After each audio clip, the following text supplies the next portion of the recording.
मेरे लिए relatively tough था दो चीज़ों को देखते हुए। एक मेरा एजुकेशनल, चूँकि इंजीनियरिंग बैकग्राउंड से था तो हम बड़े यूज टू नहीं होते इस तरह की चीज़ों पे, और दूसरा मेरे पास कोई ऑप्शनल कोई बड़ा सब्जेक्ट नहीं था जो करंट अफेयर को असिस्ट कर रहा हो।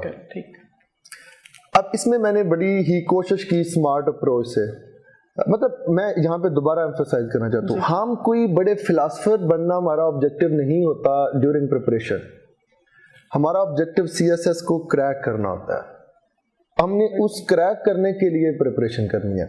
तो जब मैंने देखा करंट अफेयर को, तो लकीली नोवा में सर फरीद जो हैं उनको जाकिर नायक ऑफ करंट अफेयर भी कहते हैं, तो मैंने ऑनेस्टली स्पीकिंग इंटायरली उन्हीं पे डिपेंड किया। उनके लेक्चर सारे के सारे मैं लेता था, उनके नोट्स अच्छे बनाता था, मैगजीन कोई देख लिया, कुछ आर्टिकल पढ़ लिए।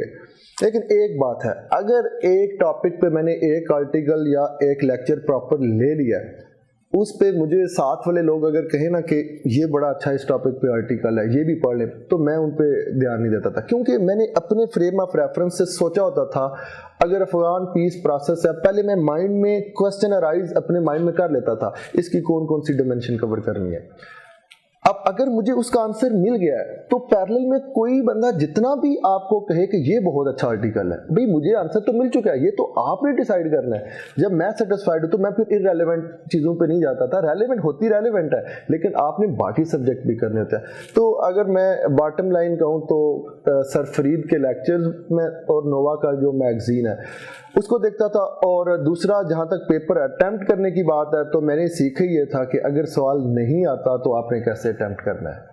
तो ये चीज़ें सारे लोगों को सब आइडियाज़ होते हैं, कुछ लोग ऐसे भी होते हैं उनका नॉलेज बहुत ज़्यादा होता है लेकिन मार्क्स कम आते हैं, वो उसकी रिटन प्रैक्टिस नहीं कर रहे होते। मेरी चूँकि हर एक सब्जेक्ट में रीजनेबल नॉलेज था, मैं कभी भी क्लेम नहीं करूँगा कि मैं बहुत अच्छा नॉलेज था, रीजनेबल जितना रिक्वायर्ड था, लेकिन उसके साथ जो जितनी रिक्वायर्ड रिटन की प्रिपरेशन थी मैंने वो ज़रूर की हुई थी।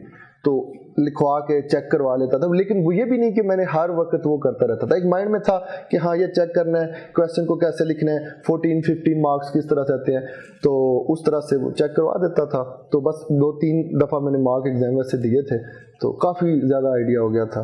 तो इस तरह से CSS